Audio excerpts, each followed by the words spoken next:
최순실 국정농단 수사가 시작된 지 230여일 만에 이뤄진 첫 선고에서 최 씨에게 유죄 판결이 내려졌습니다. 법원은 최 씨에게 징역 3년을 선고하면서 딸 정유라 씨의 이화여대 입시 비리 등은 모녀가 공모한 것으로 판단했습니다. 관련된 교수 모두에게 유죄가 선고됐습니다. 문재인 대통령이 어제 외신 인터뷰에서 연내에 사드 6개 중 1기만 배치하고 나머지는 내년에 배치하기로 했다는 미국과의 당초 합의 내용을 밝혀 파장이 일고 있습니다. 다음 주 한미 정상회담을 앞두고 사드 배치 연기가 아니라는 점을 명확히 하기 위한 것이라는 분석이 나옵니다. 서울 시내버스 비리 의혹의 핵심 당사자인 업체 대표의 휴대전화에서 접대와 청탁 정황을 보여주는 문자 200여 건이 발견됐습니다. 고급 식당과 골프장을 예약했다는 내용과 계좌번호가 찍힌 문자를 공무원들과 주고받은 것으로 드러나 파장이 커지고 있습니다. 갑질 논란에 휩싸인 지방사립대 교수가 학생들의 통장을 관리하면서 들어오는 출연료를 사용한 것으로 드러났습니다. 2년 전 갑질 논란이 불거졌을 당시 구두 경고로 끝낸 학교 측의 안일한 대응이 사태를 키웠다는 지적입니다. 정부가 정부청사관리본부에 소속된 비정규직 노동자 2,400여 명을 모두 정규직으로 전환하기로 했습니다. 비정규직 노동자들의 정규직 전환이 앞으로 다른 부처로도 확산될지 주목됩니다. 수소, 우주의 75%. 그 무한한 수소로 자동차를 달리게 하다. 현대자동차. 시청자 여러분, JTBC 뉴스룸입니다. 최순실 씨에게 징역 3년이 선고됐습니다. 최 씨는 여러 가지 혐의로 재판을 받고 있는데 우선 오늘은 이화여대 입시, 또 학사 비리 등에 대해서 법원이 혐의를 인정한 겁니다. 최 씨에 대해서 수사를 시작한 지 230여일 만입니다. 최 씨는 검찰이 기소한 모든 혐의를 부정하고 있지요. 이런 가운데 나온 법원의 첫 번째 판단, 이게 유죄라는 점에서 의미가 커 보입니다. 최 씨와 함께 기소된 이대 교수들도 전원 유죄 판결을 받았습니다. 재판부는 또 최 씨의 딸 정유라도 공범이라고 판단했습니다. 먼저 박민규 기자의 보도를 보시겠습니다. 최순실 씨는 딸 정유라 씨의 이화여대 입시 등과 관련해 업무방해와 뇌물공여 등 6가지 혐의를 받아왔습니다. 오늘 1심 법원은 이 가운데 사문서 위조 미수를 제외한 5가지 혐의를 유죄로 판단해 징역 3년의 실형을 선고했습니다. 먼저 입시생들과 학부모 그리고 이화여대생들의 공분을 샀던 이대 체육특기자 선발 과정에서 최경희 전 총장 등과 공모해 딸 정 씨를 부정입학시킨 혐의가 인정됐습니다. 또 정 씨가 제대로 수업을 듣지 않았는데도 교수들을 압박해 좋은 성적을 주게 한 혐의도 받아들여졌습니다. 정 씨의 청담고 재학 시절 가짜 서류로 출결 처리를 받게 하거나 당시 교사에게 뇌물을 건넨 혐의 등도 모두 유죄로 나왔습니다. 아울러 재판부는 최 씨와 이대 관계자 등 피고인 9명 전원에게 유죄를 선고하며 정유라 씨도 공범으로 적시했습니다. 이들은 정 씨가 체육특기생이라 관행적으로 배려했다는 취지의 주장을 폈지만 재판부는 받아들이지 않았습니다. 재판부는 정 씨가 2015년 첫 학기엔 8과목 중 7과목에서 낙제점을 받아 평점 0.11에 그쳤던 적이 있다며 이대의 특기자를 배려하는 관행은 없었다고 설명했습니다. 당초 최 씨에게 징역 7년을 구형했던 특검은 주말 사이 판결문을 검토하고 다음 주 항소 여부를 결정하겠다고 밝혔습니다. JTBC 박민규입니다. 정유라 씨는 지난달 말에 국내로 들어오면서 대학 갈 생각도 없었다 이렇게 말을 했지요. 하지만 정작 이대 입학이 확정된 2014년 말에는 돈도 실력이다 이렇게 글을 올려서 공분을 샀습니다. 재판부는 이번 입시 비리가 소위 백도 능력이다 이런 냉소가 사실일지 모른다는 의구심을 여러 곳에 퍼뜨렸다고 지적했습니다. 심수미 기자입니다. 재판부는 최순실 씨를 향해 그릇된 특혜의식이 엿보인다고 말했습니다. 딸 정유라 씨를 체육특기자로 성장시키려 하면서 법과 절차를 무시하면서까지 배려받아야 한다는 잘못된 생각을 갖고 있었다는 겁니다. 그러면서 재판부는 삐뚤어진 모정이 그렇게 아끼는 자녀마저 공범으로 전락시키고 말았다고 지적했습니다. 또 최 씨의 범행이 사회에 미친 충격에 대해서도 언급했습니다. 열심히 배우고 노력하면 상응하는 정당한 결과를 얻으리라는 믿음을 무너뜨리고 백도 능력이란 냉소가 사실일지 모른다는 의구심을 들게 했다고 말했습니다. 재판부는 이대 관계자들에 대해서도 우리 사회를 지탱하는 공정성 가치를 훼손했다고 지적했습니다. 정 씨는 이대 입학이 확정된 2014년 12월경 자신의 소셜미디어에 능력이 없으면 너희 부모를 원망해 돈도 실력이야 라는 글을 남긴 사실이 알려져 국민적 공분을 산 바 있습니다. JTBC 심수희입니다. 네, 최순실 씨는 줄곧 무죄를 주장해왔죠. 하지만 오늘 유죄 선고가 나자 법정에서 멍하니 허공만 바라봤습니다. 오늘이 61세 생일이기도 했는데요. 최 씨 변호인은 검찰이 딸 정유라 씨에 대해 구속영장을 다시 청구할지에 대해선 을지문덕 장군의 시를 인용하면서 가혹하다고 했습니다. 김필중 기자입니다. 최순실 씨는 수사를 받을 때부터 무죄를 거듭 주장해왔습니다. 여전히 특검이 아닙니다. 이거는 너무 억울해요. 우리 애들까지 다. 최 씨와 최 씨 측의 이런 모습은 이대 비리와 관련한 첫 공판에서도 이어졌습니다. 최 씨 측 이경재 변호사가 특검이 이대 교수님들을 집단적 학살에 가까울 정도로 조사했다며 특정 정당의 요구나 일부 여론에 부합하려 한 것 아니냐고 주장한 겁니다. 마지막 공판 때는 최 씨가 직접 발언 기회를 얻어 정유라 씨가 언론 비난이 심해지면서 반대로 심하게 나간 것일 뿐 나쁜 애는 아니다고 주장하기도 했습니다. 하지만 오늘 선고가 이뤄진 법정에선 재판부가 유죄 이유를 설명해 나가자 입술을 깨문 채 긴장한 모습을 보이기 시작했습니다. 징역 3년이 선고된 순간엔 무표정한 얼굴로 허공만 바라봤습니다. 충격을 받은 듯한 최 씨에겐 오늘이 61번째 생일이기도 했습니다. 선고 직후 이경재 변호사는 쟁점이 정리되지 않았다며 항소의 뜻을 밝혔습니다. 이어 이 변호사는 정유라 씨의 공모 혐의와 관련한 검찰의 영장 재청구 가능성에 대해 을지문덕 장군의 시를 인용하기도 했습니다.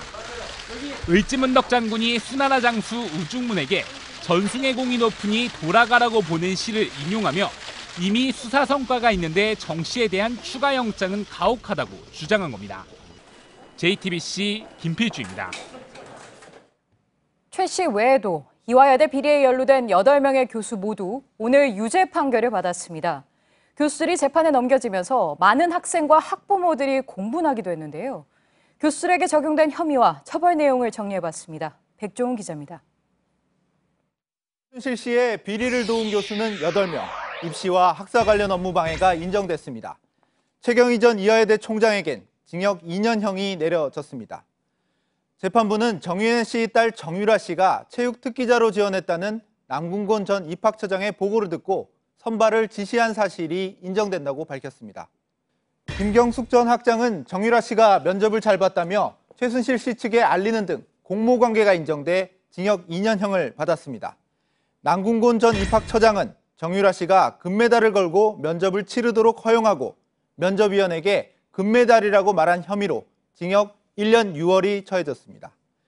유철균 교수는 영화 관련 수업에서 출석도, 기말고사도 치르지 않은 정 씨에게 학점을 준 혐의로 징역 1년에 집행유예 2년이 선고됐습니다. 이인성 교수와 이원준 교수는 출석하지 않은 정 씨에 학점을 준 혐의로 각각 징역 1년과 집행유예 2년, 징역 10월과 집행유예 2년을 받았습니다. 이경옥 교수 역시 출석도 시험도 없이 학점을 줘 벌금 800만 원을, 하정희 순천향대 교수는 다른 사람을 통해 정유라 씨 이름으로 온라인 수강을 거짓으로 하도록 해 벌금 500만 원이 선고됐습니다. JTBC 백종훈입니다. 재판부는 오늘 정유라를 공범으로 봤는데 JTBC 취재 결과 정 씨는 최근 검찰 조사에서 삼성 뇌물과 관련해서 중요한 진술을 한 것으로 확인이 됐습니다. 검찰 취재 중인 이서준 기자와 자세한 얘기를 나눠보겠습니다. 자, 이서준 기자, 정유라가 검찰 조사에서 삼성 관련해서 진술을 했다. 이게 취재가 된 내용인데 어떤 내용입니까?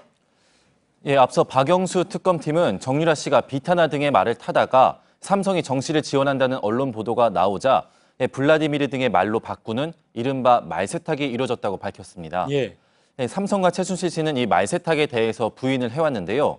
검찰이 정 씨의 1차 구속영장이 기각된 뒤 최근 이 정 씨를 다시 불러 조사하면서 말을 바꾼 건 삼성 지원을 숨기기 위한 것이었냐 이렇게 질문했습니다. 이에 정 씨가 그렇다고 생각한다며 승마 지원이 시끄러우니 삼성이 바꾸라고 했다고 엄마가 말하는 걸 들었다 진술했습니다. 예. 그럼 삼성 측 그리고 최순실 씨가 얘기했던 걸 어떻게 보면 뒤집는 건데 본인에게 유리할 게 없는데 왜 이렇게 얘기를 했을까요? 네, 말세탁은 승마 지원이 법적으로 문제될 것이 우려돼 예. 숨긴 정황이라고 볼 수 있습니다. 정 씨의 진술은 삼성과 최순실 씨에게 불리한 건데요. 예. 타는 말이 바뀌었다는 사실은 부인할 수 없는 상황에서 그동안 말을 해온 것처럼 정 씨가 엄마가 다 했다라고 주장을 하는 과정에서 예. 최순실 씨로부터 들었던 말을 기억해서 진술을 한 것으로 보입니다. 예. 어떻게 보면 새로운 진술, 새로운 혐의가 추가될 수도 있는데 영장이 새로 청구가 되나요? 앞서 두 차례 구속영장 기각 사유는 예. 가담 정도에 비춰 구속 필요성이 없다였습니다. 구속할 만큼의 공모관계가 인정되지 않는다는 건데요. 하지만 수개월에 걸쳐 이대 비리를 집중 심리한 재판부가 오늘 정 씨를 이대 비리의 공범이라고 명확히 밝혔습니다. 영장 기각 사유와 반대로 해석할 수 있는 재판 결과가 오늘 나온 만큼 검찰이 보강 수사를 거쳐 세 번째 구속영장을 청구할지 주목됩니다. 예. 그러니까 공모관계, 공범이다 이렇게 본 건데 그 공모관계는 어떻게 설명이 됐습니까? 예, 정 씨는 오늘 재판의 피고인이 아니기 때문에 예. 오늘 재판부가 공범 여부를 굳이 밝히지 않아도 됐습니다. 그럼에도 불구하고 여러 차례 명확하게 공범이라고 밝힌 건데요. 재판부는 이 삐뚤어진 최순실 씨의 모정이 그렇게 아끼는 자녀마저 공범으로 전락시켰다면서 직접 논의하고 계획하진 않았어도 순차적, 암묵적 공모 관계가 형성된다고 수차례 밝혔습니다. 특히 최 씨와 이대 교수들 혐의를 하나씩 설명할 때마다 예. 피고인들은 정유라 씨와 공모했다는 문장을 첫 문장으로 시작하기도 했습니다. 예. 그런데 그 반응이 최순실이 뭐 혐의가 어마어마한데 고작 3년이냐 뭐 이런 반응도 나왔는데 다른 혐의는 오늘 그 선고 내용에 포함이 된 게 아니죠? 네, 그렇습니다. 예. 오늘은 이대 관련 업무방해 등의 혐의만 재판 선고가 나온 겁니다. 그러니까 앞으로 계속 혐의마다 재판에서 새로 나오겠군요. 예, 그렇습니다.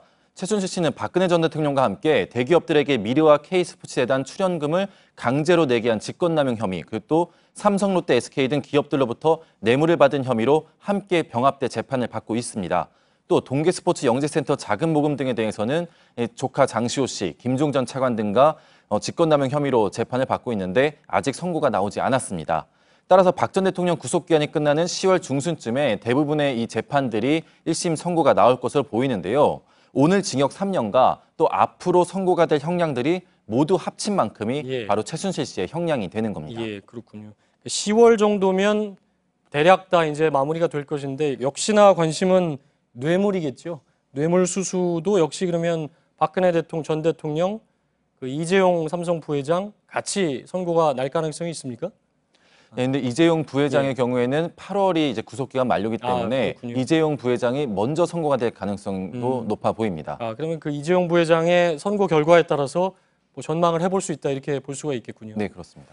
사회부 이서준 기자였습니다. 최순실의 국정농단이 국민들에게 큰 충격을 줬다면 정유라의 입시 비리는 국정농단과는 또 다른 분노를 샀지요. 오늘 입시 비리에 대한 법원 판결이 나오면서 다양한 반응이 쏟아졌습니다. 어환희 기자입니다. 당연히 백이 없어야지만 입시라는 제도가 더 살아날 수 있는 거잖아요. 공정하게 이렇게 경쟁을 하는 건데. 이화여대 비리 사건은 최순실 씨 개인의 문제가 아니었습니다. 시민들은 공정성과 신뢰의 위기로 받아들였습니다. 이대생들이 강의실 밖으로 나와 촛불을 든 이유이기도 했습니다. 그만큼 애들이 노력을 하고 있다는 거잖아요. 대학을 가기 위해서. 기회를 많이 뺏은 거죠. 학생들은 사회 정의를 바로잡는 데 보탬이 됐다는 사실에 의미를 부여하기도 했습니다. 저희 행동이 사회에 반영될 수 있다는 것도 있고 또 민주적인 움직임에 한 걸음 다가가는 게 아닐까라는 생각이 듭니다. 정치권은 입장이 갈렸습니다. 더불어민주당은 공정한 국가로 나아가기 위한 시작이라고 밝혔습니다. 정의당은 약한 처벌이 아쉽다고 했습니다. 자유한국당과 바른정당은 말을 아꼈습니다. JTBC 어환입니다. 어떤 연유인지 알 수 없지만 모든 절차가 앞당겨졌다. 사드 배치 문제와 관련해서 문재인 대통령이 어제 말한 내용입니다. 원래 올해까지 사드 발사대 1기를 배치하고 나머지 5기는 내년까지 배치하는 걸로 돼 있었는데 탄핵 국면에서 절차가 빨라졌다는 겁니다. 사드 배치 문제로 미국이 계속해서 예민한 반응을 보이고 있죠. 또 정상회담을 앞둔 시점에서 사드 배치가 앞당겨졌다. 문 대통령이 이렇게 말한 배경은 뭘까요? 먼저 정재윤 기자의 보도를 보시고 취재 기자와 그 배경을 짚어보겠습니다. 청와대 측은 어제 문재인 대통령이 미국과 당초 합의했던 사드 배치 일정 내용을 공개한 배경을 설명했습니다. 청와대 핵심 관계자는 문 대통령이 양국 간 합의된 내용이 바뀌는 이런 일이 없었다면 오히려 더 빨리 될 수도 있었던 것 아니냐는 걸 강조하고자 했다고 말했습니다.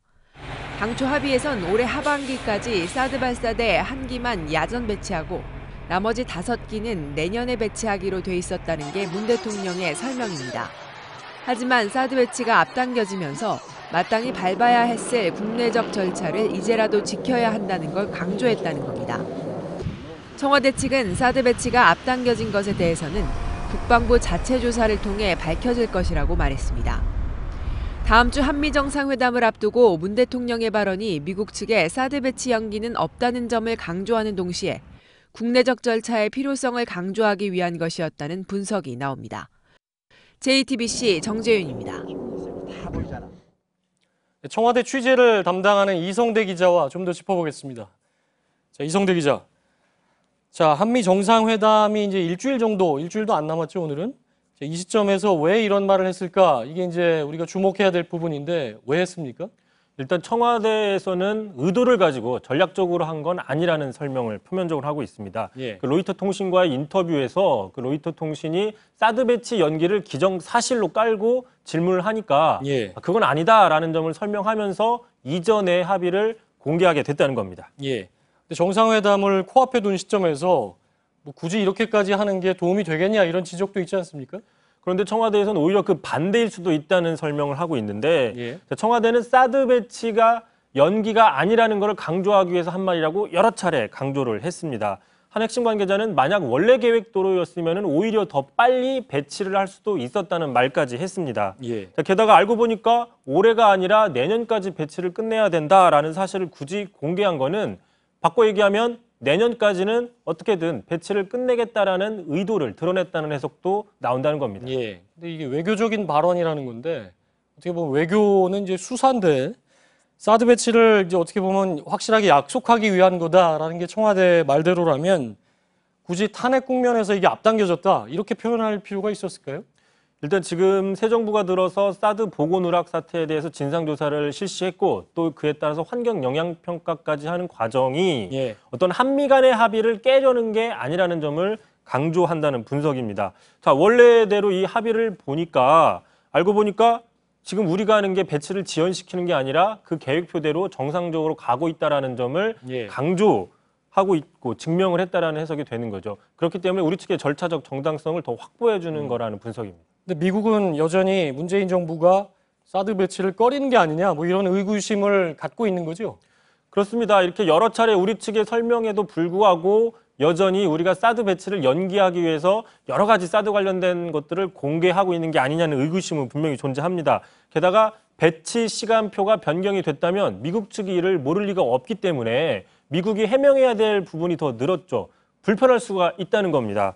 당장 미 국방부에서는 문 대통령이 발언한 이후에 모든 과정에서 한국 정부와 투명하게 협의해왔다라는 입장을 다시 밝히기도 했습니다. 예. 정상회담을 앞두고 있다는 시점이기 때문에 민감한 상황인데 정상회담에서는 거론이 될까요? 일단 우리 측에서는 이 테이블에 올릴 의제가 사드는 아니라는 입장입니다. 그렇죠. 하지만 예. 미국 측도 테이블에 올리지 않을 거라는 거는 장담할 수 없다는 분위기인데 예. 만약 정상회담에서 사드 이견이 나올 경우에는 그 후폭풍, 충격파가 상당할 거라는 우려는 나오고 있습니다. 이 때문에 문 대통령이 계속 정상회담을 앞두고 외신 인터뷰에서 이 관련된 발언들을 하고 있는 거고 또 내년까지 배치한다는 점을 이런 식으로 한번 확인을 했다라는 분석이 있는데 청와대 핵심 관계자는 오히려 정상회담에 긍정적인 영향을 미칠 거다라고도 분석을 하고 있습니다. 그러니까 정상회담에 긍정적이다라는 건 아까 이성대 기자 얘기대로 이게 연기하려는 게 아니라 배치를 내년에 하겠다는 걸 확고하게 얘기하는 취지다라고 할 때 그런 거고 어쨌든 정상회담에서 전혀 언급이 안 될 수는 없지 않을까 뭐 이런 분석도 있죠. 정치부 이성대 기자였습니다. 이런 가운데 문재인 대통령은 우리 군의 개량형 탄도미사일 현무2 시험 발사를 참관했습니다. 문 대통령은 주변에서 만류하는데도 오늘 시험 발사를 참관한 것으로 전해졌는데요. 자, 이렇게 만류한 이유는 뭔지, 또 이렇게 만류를 하는데도 문 대통령이 참관을 한 배경은 또 뭔지 안태훈 기자가 설명해 드립니다. 발사대에서 연기를 뿜으며 날아오른 미사일이 목표 지점에 떨어집니다. 우리 군이 오늘 시험 발사에 성공한 탄도미사일 현무-2C입니다. 사거리를 800km까지 늘린 개량형인데 두 차례 더 시험 발사에 성공해 배치되면 우리 군이 보유한 최장 사거리 탄도미사일이 됩니다. 문재인 대통령은 국방과학연구소를 찾아 현무-2C의 시험 발사 장면을 지켜봤습니다. 북한을 자극할 수 있다는 점 때문에 참모진이 만류했지만 문 대통령이 참관을 결정했다고 청와대는 밝혔습니다. 우리 군이 충분한 미사일 능력을 갖추고 있다는 것을 국민께 알려 안심시켜드릴 필요가 있다고 생각했기 때문이다. 또 오늘 시험 발사 참관을 두고선 사드 배치 논란과 관련해 보수층의 불안감을 해소하기 위한 차원도 있다는 분석이 나옵니다. 문 대통령은 참관을 마친 뒤 국민도 든든하고 자랑스럽게 생각할 것이라며 대화도 강한 국방력이 있을 때 가능하다고 말했습니다. 한편 오늘 참관 행사에선 사드 논란 때문에 청와대에 조사를 받았던 한민구 장관이 문 대통령을 수행했습니다. JTBC 안태훈입니다. 자, JTBC는 송영무 국방부 장관 후보자가 담합에 적발된 방산업체의 자문을 맡고 다시 이 사건 변호를 맡았던 법무법인의 고문으로 일했던 사실을 어제 보도했습니다. 그런데 송 후보자는 이후에도 민주당 국방안보특위 위원장으로 활동을 했는데 군납 비리에 연루됐던 사람들을 직접 추천해서 부위원장까지 맡긴 것으로 확인됐습니다. 유선희 기자입니다. 2009년 국방부 특별조사단이 작성한 계룡대 군납 비리 조사 결과 보고서입니다. 예비역 준장 김모 씨가 진급이나 부대공사 관련자로부터 금품을 받아 김모 상사에게 2천만 원을, 예비역 대령 오모 씨는 1억 6천만 원을 건넸습니다. 이 돈은 김 상사를 거쳐 불법 자금으로 만들어집니다. 당시 현역 대령이던 김모 씨는 6천만 원을 받고 수사를 방해했습니다. 악질적인 사건이죠. 조직적이고 예비역들, 오래된 수사관이랑 군무원들, 또 법무관들 땅을 했다고 하는데 어디 윗손을 흘러야지. 그런데 송영무 국방부 장관 후보자는 민주당 국방안보특위 위원장으로 활동하면서 군납 비리에 연루된 예비역 김모 준장과 당시 현역 대령을 부위원장으로 추천했고 실제 활동도 했습니다. 특히 김모 대령은 송 후보자가 해군 참모총장으로 재직할 당시 계룡대에서 함께 근무하기도 했습니다. 비리 연루자를 추천한 후보자가 국방개혁과 방산비리를 척결하는 것은 부적절하다는 지적이 나옵니다. 송 후보자 측은 추천 당시 비리에 연루된 사실을 몰랐다고 해명했습니다. 또 장관 지명 이후에는 연락을 끊었다고 말했습니다. JTBC 유선입니다. 어제 저희는 서울 시내버스 비리 수사 과정에서 나온 선물 리스트를 단독 보도해드렸습니다. 경찰은 이런 선물들이 단지 의례적인 것으로 보인다고 말했습니다. 하지만 업체 대표가 선물을 받은 대상들과 주고받은 문자를 보면 가볍게 넘길 상황은 아닙니다. 박진규 기자입니다. 문제의 S버스 업체 대표는 선물 리스트에 오른 인물들과 자주 문자 연락을 주고받았습니다. 3년 동안 200여 건의 일을 정도입니다. 한 서울시 의원은 새벽 5시에 어제 좋은 밤이었습니다란 문자를 보냅니다. 또 다른 현역 중진 의원 보좌관은 후원 계좌번호를 적고 감사합니다라고 합니다. 고급 식당 식사 자리나 골프장 예약은 곳곳에서 확인됩니다. 땡땡 CC로 가보라고 예약 사실을 알려주거나 특정 음식점에서 만나자는 문자가 반복해서 등장합니다. 서로 누력 인사를 소개하기도 하고 취업 청탁을 하는 장면도 등장합니다. 업체 대표가 땡땡땡 좀 만나게 해달라고 하기도 하고 반대로 한 시의원은 땡땡땡을 회사에 취업 좀 시켜달라고 부탁하기도 합니다. 서울 교통 관련 공무원들과는 수시로 연락합니다. 땡땡 인가 작업하는데 좀 도와주세요라고 노골적으로 부탁하고 공무원은 자료 보내보라고 답을 보냅니다. JTBC 박진규입니다. 네, 선물에 골프장 식사 접대까지 버스업체가 이렇게 공무원들을 집중 관리하려 한 이유가 있습니다. 노선을 늘리거나 토지 용도 변경처럼 돈 되는 일을 해줄 수 있는 권한을 바로 공무원이 쥐고 있기 때문이죠. 최승기 기자입니다. 공무원들의 막강 권한은 교통 관련 각종 인허가권입니다. 유동인구가 많은 지점을 노선에 편입시키거나 노선 구간을 늘리는 것도 공무원들이 결정합니다. 경찰 조사를 받은 B버스 업체는 지난 2014년 아침 시간대에 승객이 많은 새 노선을 신설했습니다. 신도림 영등포를 거쳐 여의도 환승센터까지 가는 황금 노선입니다. 경찰은 이 노선을 허가받는 과정에 비리가 있었다고 의심하고 있었습니다. 실제 B업체는 서울시 공무원 공모 씨에게 1억 1천만 원을 건넸고 수사를 받던 공 씨는 지난달 스스로 목숨을 끊었습니다. 토지 용도 변경권도 중요한 이권입니다.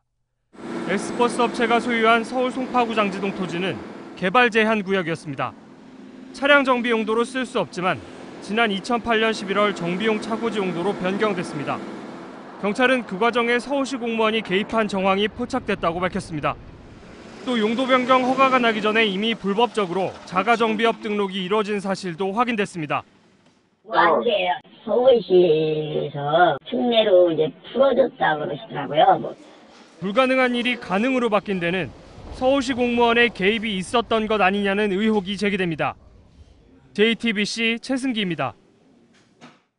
네, 자신의 모임이나 공연에 학생들을 동원한 지방 사립대 교수의 갑질 어제 전해드렸죠. 해당 교수는 학생들의 통장을 직접 관리하면서 학생들 앞으로 나온 공연료를 마음대로 쓰기도 했습니다. 2년 전에도 제대로 대처하지 못한 학교는 이번에도 무능했습니다.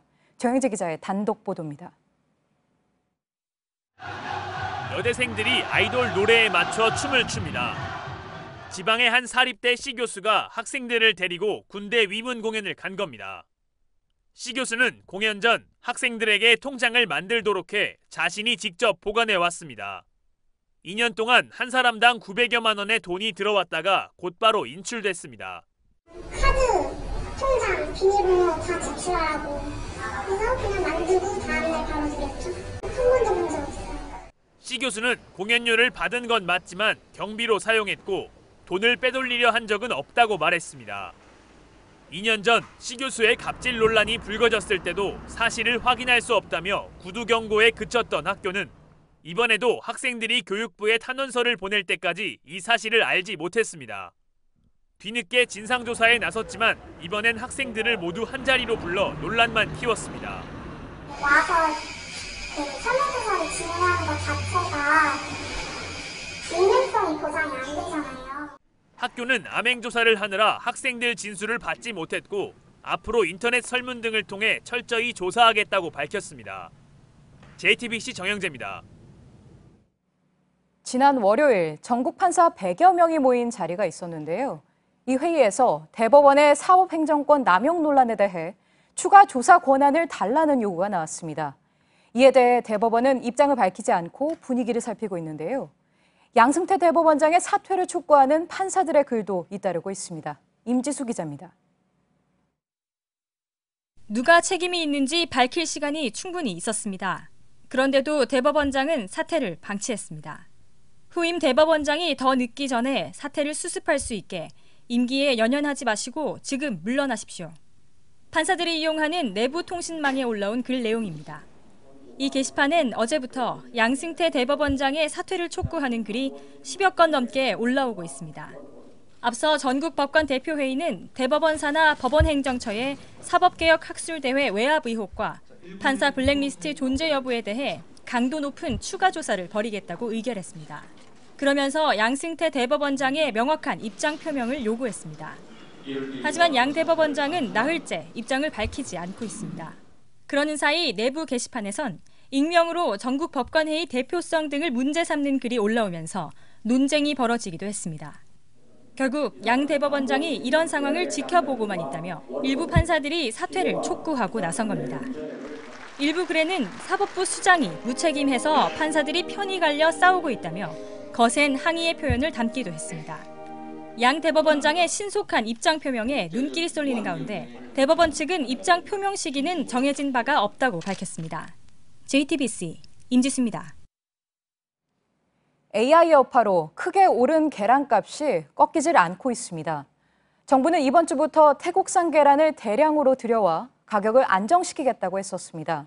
그런데 어찌된 일인지 이마저도 차질이 빚어져서 시장엔 큰 혼선이 빚어지고 있습니다. 이주찬 기자입니다. 서울 마포구 마트에 계란 판매됩니다. 30개들이 계란 한 판이 8,000원에서 12,000원까지 판매되고 있습니다. 한국농수산식품유통공사에 따르면 전국 계란 평균 소매가는 8,002원으로 한 달에 만에 다시 8,000원대로 올랐습니다. 지난 15일 문재인 대통령이 관계부처에 계란, 닭고기 등 생활물가 안정 대책을 주문했지만 가격 급등세가 잡히지 않고 있는 것입니다. 정부가 내놓은 대책은 태국산 계란을 매주 200만 개씩 들여오는 등 수입을 확대하는 것입니다. 하지만 이 역시 차질이 빚어지고 있습니다. 애초 일정대로라면 태국산 계란은 어제 초도 물량이 부산항을 통해 들어올 예정이었으나 들어오지 않았습니다. 부랴부랴 정부가 확인에 나섰지만 수입업자는 연락두절 상태입니다. 농식품부 관계자는 수입업체와 연락이 잘 닿지 않고 있다며 현재로선 예정된 물량이 언제 들어올지 확인이 어렵다고 밝혔습니다. 그러자 일각에서는 대규모 수입을 무리하게 추진하다 일이 틀어진 것 아니냐는 관측도 나오고 있습니다. 정부 역시 현지 여건을 점검하지 않은 채 업체 말만 믿고 수입 일정 등을 공표하는 바람에 시장에 혼선을 키웠다는 지적이 나옵니다. JTBC 이주찬입니다. 김현미 국토교통부 장관이 부동산 투기와의 전면전을 선언했습니다. 전월세 상한제 같은 세입자 보호 정책도 강력하게 추진하겠다고 밝혔습니다. 송우영 기자가 취재했습니다. 국토는 국민의 집입니다. 그리고 아파트는 돈이 아니라 집입니다. 김현미 국토부 장관의 취임식은 이례적으로 프레젠테이션 방식으로 진행됐습니다. 김 장관은 직접 그래프를 띄워놓고 최근 집값 상승이 공급 부족이 아니라 투기 수요에서 비롯됐다고 강조했습니다. 그렇다면 어떤 사람들이 증가세를 보였을까요? 바로 집을 3채 이상 가진 사람들이었습니다. 지난달의 주택 거래를 1년 전과 비교해보니 집을 여러 채 가진 사람들의 거래가 눈에 띄게 늘었다는 겁니다. 강남 4구에서 지난해와 비교해 주택 거래량이 가장 두드러지게 증가한 세대가 있습니다. 놀랍게도 바로 29세 이하입니다. 집값이 비싼 강남 지역에 젊은 세대의 투자가 급격히 늘어난 건 편법을 동원한 투기가 이루어졌다는 정황으로 볼 수 있다는 의미입니다. 또 최근 정부가 발표한 부동산 대책에도 과열이 진정되지 않을 경우 투기 과열지구 지정 등 더욱 강력한 수요 억제책을 쓸 수 있음을 시사한 발언입니다. 김 장관은 이어 국토부의 향후 정책은 서민 주거 안정에 초점을 맞춰야 한다고 강조했습니다. 이를 위해 문재인 대통령의 공약인 전월세 상한제와 계약 갱신 청구권 도입을 추진하겠다는 뜻도 다시 한번 밝혔습니다. JTBC 송우영입니다. 공공기관들이 비정규직 노동자들을 속속 정규직으로 전환하고 있습니다. 오늘은 행정자치부가 산하기관인 정부청사 관리본부의 비정규직을 정규직으로 전환하겠다고 밝혔습니다. 조택수 기자입니다. 비정규직 제로화는 문재인 대통령이 후보 시절 내놓은 대표적인 공약 중 하나입니다. 미래창조과학부와 산업통상자원부, 국토교통부 등에 이어 오늘은 행정자치부가 동참했습니다. 행자부 산하 2,800여 명의 비정규직 노동자들 중 정부청사 관리본부에 소속된 2,400여 명이 대상입니다. 이 자리에 계시는 여러분들을 포함해서 정부에서 적어도 직고용하는 그런 형태의 그림들이 나올 것 같습니다. 하지만 일부 공공부문에서는 계약 만료를 앞둔 비정규직 노동자들이 재계약을 하지 못하고 해고되는 사례도 나오고 있습니다. 정부가 곧 공공부문 비정규직 제로화 대책을 내놓을 예정인데 공공기관들이 정규직 전환에 따른 임금 상승 등 비용 부담을 우려해 미리 몸집 줄이기에 나섰다는 분석이 나옵니다. 계약 기간이 많이 남아있는 신규 직원들은 정부 정책의 혜택을 받을 수 있고 오래 일한 노동자들은 오히려 배제되는 모순된 상황에 대한 대책이 필요해 보입니다. JTBC 조택수입니다. 김상조 신임 공정거래위원장이 오늘 4대 그룹 측과 처음으로 만났습니다. 평소 재벌개혁에 강한 소신을 가진 김 위원장이 어떤 발언을 할까 관심이었지요. 정부의 규제보다는 기업 스스로 변화할 시간을 먼저 주겠다 이렇게 밝혔습니다. 강나현 기자입니다. 화기애애한 분위기 속에 말문을 열었지만 기업의 변화를 요구하는 목소리는 단호했습니다. 대기업, 특히 소수의 상위 그룹들은 글로벌 기업으로 성장했는데 다수 국민의 삶은 오히려 팍팍해진 것은 뭔가 큰 문제가 있다는 의미라고 생각을 합니다. 김 위원장의 요청으로 이뤄진 이번 간담회는 권오현 삼성전자 부회장을 비롯해 그룹 총수 대신 전문 경영인이 참석했습니다. 재계와의 협력 의지를 밝힌 김 위원장은 우선은 기업의 자발적 변화를 기다리겠다고 말했습니다. 그러면서도 주어진 시간이 많진 않다며 기업의 적극적 행동을 거듭 강조했습니다. 공정거래위원장과 4대 그룹의 만남은 2012년 이후 처음입니다. 비공개로 1시간가량 진행된 간담회에선 일감 몰아주기 규제 등 다양한 현안을 두고 구체적 대화를 나눈 것으로 알려졌습니다. 참석자들은 만족스럽다는 반응입니다. 그렇게 앞으로 잘 해가겠다는 그런 말씀을 들어서 아주 안심하고 돌아가겠습니다. 고맙습니다. 김 위원장은 앞으로 현안마다 개별 기업과의 만남도 이어가겠다고 밝혔습니다. JTBC 강나현입니다. 대한상공회의소는 다음 주 문재인 대통령의 미국 방문에 권오현 삼성전자 부회장, 정의선 현대차 부회장 등이 함께한다고 밝혔습니다. 또 배달의 민족 앱을 만든 김봉진, 우아한 형제들 대표 등 중소기업인 37명도 포함됐습니다. 북한이 대륙간 탄도미사일 ICBM에 사용할 로켓 엔진 실험을 했다고 미국 관리들이 밝혔습니다. 미국 본토를 겨냥한 북한의 ICBM 시험 발사 가능성도 제기되는데 원비어 사망으로 수세에 몰린 북한이 국면 전환을 노린다는 분석도 나오고 있습니다. 정효식 기자입니다. 북한이 지난 21일 동창리 서해위성 발사장에서 ICBM 로켓 엔진 실험을 했다. 미국 복수의 관리들이 세계 주요 언론에 밝힌 내용입니다. 이들은 이번 실험을 ICBM 로켓 엔진 가운데 가장 소형인 3단계 엔진 실험으로 평가했습니다. 우리 군 당국은 북한이 앞으로 또 할 가능성이 있다고도 확인했습니다. 북한이 3단계 엔진 실험을 성공할 경우 미국 서부 본토까지 도달할 수 있는 ICBM 시험 발사를 강행할 가능성이 커집니다. 북한은 지난 3월 1, 2단계 고출력 엔진 실험을 한 후 5월엔 알래스카까지 공격할 수 있는 사거리 5,000km의 중장거리 미사일 시험에 성공했습니다. 문제는 미국이 ICBM 발사를 북한이 넘어선 안 될 레드라인으로 보고 있다는 겁니다. 트럼프 대통령은 앞서 트위터에서 그런 일은 결코 일어나지 않을 것이라고 경고했습니다. 어젯밤엔 귀국 후 6일 만에 숨진 원비어의 장례식이 모교인 고등학교에서 열렸습니다. 원비어의 죽음에 이어 미국 본토를 겨냥한 미사일 개발이 가까워졌다는 소식에 대북 강경 여론이 재점화하고 있습니다. 이런 가운데 북한 외무성 대변인은 원비어 사망과 관련 인도주의적 견제에서 성의껏 치료해줬다며 이번 사건의 최대의 피해자는 북한이라고 주장했습니다. JTBC 정효식입니다. 일본은 북한의 탄도미사일 요격 시스템 도입을 놓고 사드 그리고 이지스 어쇼를 저울질해왔습니다. 일본 전역을 방어하는 데 4조 원이 더 드는 사드는 일단 보류됐습니다. 도쿄에서 이정원 특파원입니다. 이지스 어쇼원은 해상자위대 이지스함에 탑재된 유격 미사일 SM-3와 고성능 레이더를 지상에 배치한 시스템입니다.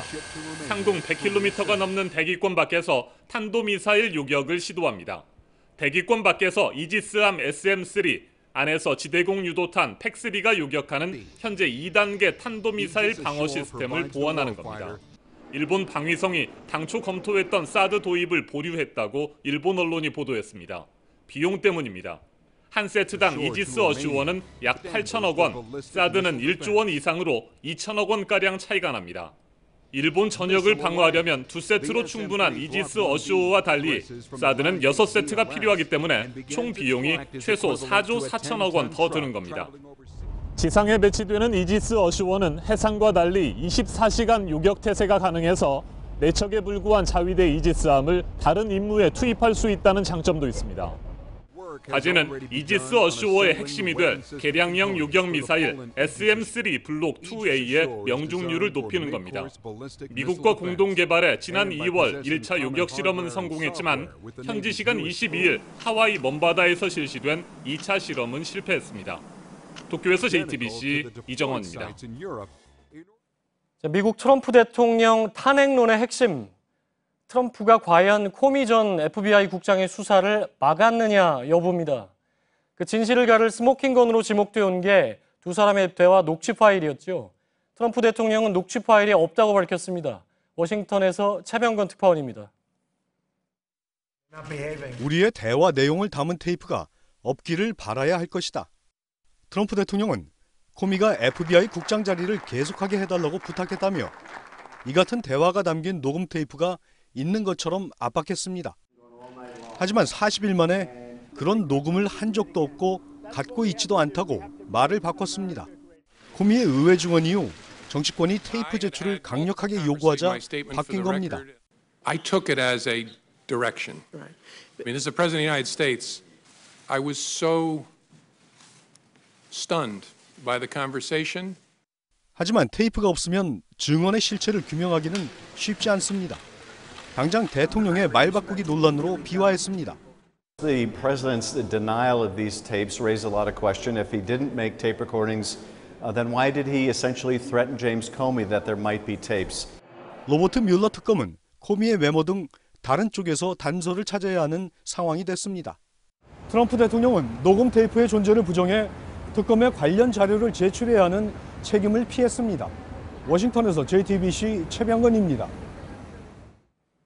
개장을 일주일 앞둔 부산 광안리 해수욕장에 아주 큰 녹조띠가 발생했습니다. 4대강 녹조와 다르게 다행히 무해성 녹조인 것으로 나타났습니다. 광안리로 흘러드는 수영강으로 낙동강에 물이 유입되고 있어 우려가 커지고 있습니다. 구석창 기자가 단독 보도합니다. 초록 물감을 풀어놓은 듯 부산 광안리 앞바다가 온통 녹색 파도로 뒤덮였습니다. 3km 떨어진 해운대의 푸른 파도와 확연히 다릅니다. 바닷물을 직접 한번 떠보겠습니다.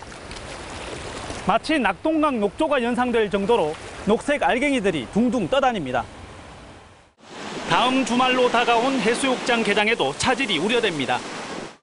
처음에는 깨끗한 물인 줄 알고 왔는데 이제 몸이 좀 가려운 것 같기도 하고 그런 식으로 좀 많이 기대감보다는 찝찝함이 좀 큰 것 같습니다. 인근 수영강에서 녹조를 일으키는 영양염류가 계속 유입되는 데다 지형적으로 푹 들어간 광안리 앞바다의 수온이 예년보다 2, 3도 이상 올라간 탓으로 보입니다. 해수 순환이 조금 안 되는 편입니다. 비가 오지 않는다면 일주일 이상 지속되지 않을까. 현미경으로 분석해보니 낙동강에서 기승을 부리는 마이크로시스티스가 아닌 인체엔 해가 없는 피라미모나스인 것으로 판명됐습니다. 하지만 수영강의 수질 개선을 위해 매일 6만 톤의 낙동강물을 끌어오고 있는 만큼 독성 녹조 출현 가능성도 배제할 수 없어 보입니다. JTBC 구석찬입니다. 네, 요즘 너무 더우시죠?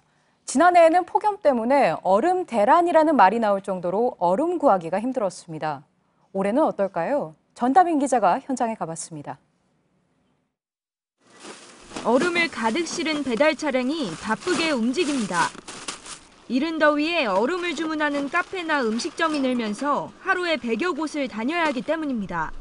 컨테이너 한 대를 꽉 채울 양만큼의 얼음이 하루 만에 다 팔립니다. 커피 전문점은 빙수를 찾는 사람들로 붐빕니다. 아이스 음료도 인기입니다. 날씨가 갑자기 더워지고 갈증도 많이 심하고 하니까 얼음 음료를 주로 찾게 되더라고요. 편의점에선 한 잔 분량으로 얼음을 포장한 컵 얼음이 가장 많이 팔리는데 2위인 생수 판매량의 4배 수준입니다. 이달 들어 주요 편의점 얼음 매출은 지난해 같은 기간보다 최대 59% 늘었습니다. 하지만 지난해처럼 얼음이 동나는 일은 없을 것이라고 합니다. 작년에 그 폭염에 대한 그걸 한번 겪었기 때문에 재고량은 지금부터 한 2~3배 정도 늘렸고요. 가게마다 얼음 품절 안내문을 써붙이고 더운 날씨에 얼음을 못 구해 발을 동동 굴렀던 지난해 폭염의 학습 효과 덕분이라는 겁니다. JTBC 전다빈입니다. 은재 허리띠 장식과 관모가 최고 지배층의 무덤임을 말해줍니다. 1500여 년 전 신라의 지방 세력인 압독국 최고 지배층의 것으로 보이는 묘가 경북 경산에서 온전한 형태로 발굴됐습니다. 큰 곱은 2기와 함께 작은 곱은 14기가 나왔는데 삼국시대의 장례 풍습을 연구하는 데 도움이 될 전망입니다. 흰 가루가 떨어져 나와 논란이 된 유아용 섬유 제품에 대해 소비자 안전주의보가 발령됐습니다. 한국소비자원은 이 제품의 소재인 아울라스트 섬유의 코팅이 벗겨져서 유아 호흡기에 이물감을 주거나 피부에 자극을 줄 가능성이 있다며 사용 자제를 촉구했습니다. 올해 추석부터 명절 기간에는 전국 고속도로의 통행료가 면제됩니다. 대상 명절은 설과 추석이고 명절 당일과 앞뒤 이틀까지 모두 사흘간 면제됩니다. 네, 북한 태권도 시범단 30여 명이 오늘 오후 김포공항으로 들어왔습니다. 새 정부가 출범한 이후 첫 남북 스포츠 교류인데요. 관심을 모은 평창 동계올림픽 참가 여부에 대해선 답변을 피했습니다. 전효혜 기자입니다. 북한 측은 내년 평창 동계올림픽과 관련한 남북 협력 문제에 대해선 답변을 피했습니다. 그건 NOC가 하는 거니까요. 아마 뜻은 내가 전달할 수 있다 이번에. 북한의 장웅 국제올림픽위원회 IOC 위원은 전면에 나서는 걸 꺼렸습니다. 대신 북한에서 장관급인 상업상을 지낸 리용선 국제태권도연맹 ITF 총재에게 마이크를 넘겼습니다. 2014년 8월 달에 맺은 도연맹 사회 맺은 합의서에 따라서 이번에 오게 됐습니다. 오늘 들어온 태권도 시범단 30여 명은 공식적으로는 국제스포츠단체인 ITF 소속이지만 대부분 북한 선수와 임원들로 구성됐습니다. 새 정부 들어 남북 스포츠 교류는 이번이 처음이고 북한 태권도 선수단의 방문은 노무현 정부 시절인 2007년 이후 10년 만입니다. 정부는 항공료와 숙박비 등 7천여만 원의 경비를 남북협력기금에서 지원했습니다.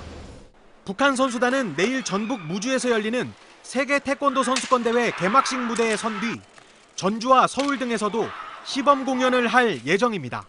JTBC 전영입니다.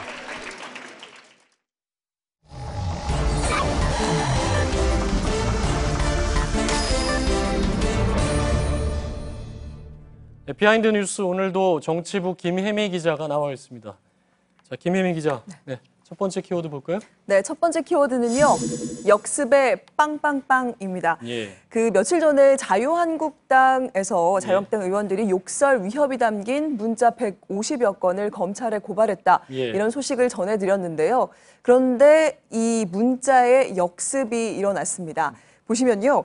이 자유한국당 민경욱 의원의 문자 내용입니다. 한쪽에서 이제 비판을 누군가가 하니까 민경욱 의원이 빵빵빵이라고 응수를 합니다. 그랬더니 다시 불법적으로 사찰을 하는 거냐 이러면 상대가 발끈하는 그런 내용입니다. 민경욱 의원이 네. 그 문자 보낸 사람한테 뭐라고 얘기를 한 거군요. 네. 뭐라고 한 겁니까? 네, 저 빵빵빵에는요. 그 상대방의 실명 석자가 들어갑니다. 사실 문자 항의는 주로 그 내용 자체가 실명은 없고 핸드폰 번호만 이렇게 뜨는데요. 민경욱 의원이 거기다 대고 이제 너 누구누구지라고 하는 겁니다. 그러니까 나는 당신을 알고 있다. 그러니까 말을 조심해라. 이런 메시지를 던진 겁니다. 민 의원은 이에 대해서 밤낮 없이 괴롭힌 상대에게 그 협박성 문자로부터 스스로를 지키기 위한 조치다. 이렇게 설명을 했습니다. 민경욱 의원 핸드폰에 저장이 된 번호가 아니면 네네. 이름이 뜰 수가 없는데 그러니까 이게 사찰한 거 아니냐 뭐 이런 얘기가 나온 거고요. 네, 그렇습니다. 어떻게 된 겁니까? 그러니까 하여튼 오늘 이 민경욱 의원이랑 이런 문자를 주고받은 사람이 여럿이거든요. 예. 그러니까 대부분 그래서 다 불법 사찰 아니냐 말했던 것처럼 그렇게 경황된 반응을 보였는데요. 예. 민 의원 측에서 설명한 거는 사실이 아니다. 번호만 있으면 실명을 알 수 있는 애플리케이션을 이용했다. 이렇게 설명을 했습니다. 예. 그래서 제가 그런 게 있습니까? 예. 실제 제가 앱을 깔아봤거든요. 깔아봤더니 다른 소셜미디어 같은 것과 연동이 돼서요. 예. 그 보낸 사람의 이름 그리고 간혹 사진이 뜨기도 합니다. 그런데 문제는 이제 가끔 잘못 알려주는 경우도 있기는 있습니다. 예. 네. 그러니까 민경욱 의원이 그걸 깔아서 했다. 이거는 또 확인을 해봐야 될 문제지만 네, 일단. 불법 사찰 여부는 본인은 아니다. 이렇게 주장을 한다는 거고요. 네네. 네. 두 번째 키워드 볼까요? 네, 두 번째 키워드는요. 줄은 화장실에서만입니다. 예. 오늘 김현미 국토부 장관이 첫 출근을 했습니다. 아까 잠깐 전해드리긴 했는데요. 예. 이 취임사에서 정책 과제를 잘 해결해내기 위해서는 첫째로 우리 모두 함께 이렇게 해야 한다고 했습니다. 같이 들어보시죠. 줄은 화장실에서만 서자는 것입니다. 열심히 일을 하는 사람은 굳이 드러내지 않아도 자연스럽게 알려질 수밖에 없습니다. 예, 공무원들이 뭐 정치 집단에 줄 서지 마라. 네. 뭐 최순실 국정농단 때 특히나 이제 문제가 많았었죠. 네. 예. 그런 메시지를 다시 좀 전하면서 일을 잘 해보자 이렇게 전한 건데요. 이 얘기 외에도 앞서 저희가 리포트로 전해드린 것처럼 그 집값 급등의 원인에 대해서 투기 세력이 그 원인이다 이렇게 진단을 하면서 강한 경고의 메시지를 날리기도 했습니다. 예. 이어서 한번 들어보시죠. 이 자리를 빌어 자료 하나를 공개하겠습니다. 아파트는 돈이 아니라 집입니다. 돈을 위해 서민과 실수요자들이 집을 갖지 못하도록 주택시장을 어지럽히는 일이 더 이상 생겨서는 안 됩니다. 예. 네. 김현미 장관 오늘 취임사가 워낙 화제가 좀 돼서 네. 이제 살펴보는 건데 자, 취임사할 때 자료 화면을 띄우고 이렇게 설명하는 부분이 있던데요. PT하는 것처럼. 네, 그렇습니다. 예. 오늘 뭐 제가 모든 부처에 확인을 해보지 못했는데요. 근데 예. 국토부에서는 처음이었다 이렇게 설명을 했습니다. 얼마 전에 그 문재인 대통령이 국회 시정연설에서 이렇게 파워포인트 자료를 띄워놓고 한 적이 있는데요. 김 장관 측에 왜 이런 방법을 택했냐 이렇게 물어보니까 과거 국회 대정부 질문이나 상임위 질의 경험상 말로만 하는 것보다는 훨씬 이렇게 예. 보여주게 하는 게 효과적이어서 그랬다 이렇게 대답을 했습니다. 예. 듣는 사람도 좀 덜 지루하죠, 그게. 그렇죠. 예. 예. 근데 청와대 임명 이제 할 때 그 네. 임명장 받을 때도 다른 후보자, 그러니까 장관들과 달리 이제 어머니가 갔었죠. 네, 그렇습니다. 예. 보통은 임명장 받을 때 이제까지 많이 보셨겠지만 배우자들이 동행을 하는데요. 김 후보자는 어머니와 동석해서 주목을 받았습니다. 지금 화면으로 보실 수가 있을 텐데 그런데 그날 이제 임명 보고서 채택까지 진통이 좀 있었잖아요. 그래서 국회에서 자유한국당과 바른정당이 반대를 해서 직전까지 뭐 된다 안 된다 하다가 오후 4시 반에 채택이 되고 7시에 수여식이 있었습니다. 그러다 보니까 배우자는 지방에 있어서 바로 올라오지 못했고 가까이에 계신 어머니가 이렇게 함께 참석을 했다라고 합니다. 예. 그렇군요. 자, 다음 키워드 볼까요? 네, 마지막 키워드입니다. 학교별로 100명입니다. 예, 무슨 얘기입니까? 지금 새 정부의 외고 자사고 폐지 방침에 대해서 반발이 굉장히 거셉니다. 예. 오는 26일에 그러니까 다음 주 월요일에 자사고 학부모 연합회, 그러니까 자학연이 대규모 반대 집회를 열기로 했는데요. 서울의 한 고등학교에서 이 학부모회 임원이 이른바 이런 그 동원 문자 이런 문자를 보내서 논란이 되고 있습니다. 지금 보시는 것처럼요. 저희가 문자를 좀 입수해서 확인을 해봤더니 학교별로 100명 이상 동원하기로 했다. 우리 학교에서도 1학년 50명, 2학년 50명 예상하고 있다. 그래서 동원될 수 있도록 도와달라 이런 내용도 있고요. 또 마지막으로 인원 보고가 필수다 이런 내용 강조하는 내용도 그러니까 있습니다. 자사고 외고 폐지에 대한 반대 시위 집회를 하겠다. 학부모들이 나선 건데 학교 측이 모를 것 같지는 않은데 뭐라고 합니까? 일단 해당 학교에서는요. 학교 차원의 이런 행동이 전혀 아니었고 학부모들이 자발적으로 움직인 것이라고 정확하게 선을 딱 그었고요. 집회 주체인 자학연 역시 연합 차원의 공지가 아니었다. 개별 학부모회의 그 일탈 행위였다. 이렇게 해명을 했습니다. 예, 그렇군요. 아직 본격화하고 있지 않은데도 반발이 뭐 상당하군요. 그렇습니다. 네, 정치부 김혜미 기자였습니다. 마지막으로 날씨입니다. 내일도 전국 대부분 지역에서 30도가 넘는 더위가 계속될 것으로 보입니다. 서울의 낮 기온이 31도, 대구가 33도까지 오르겠는데요. 이번 더위는 일요일에 내륙 지역을 중심으로 비가 내리면서 한풀 꺾이겠습니다. JTBC 뉴스룸을 마치겠습니다. 시청해주신 여러분 고맙습니다.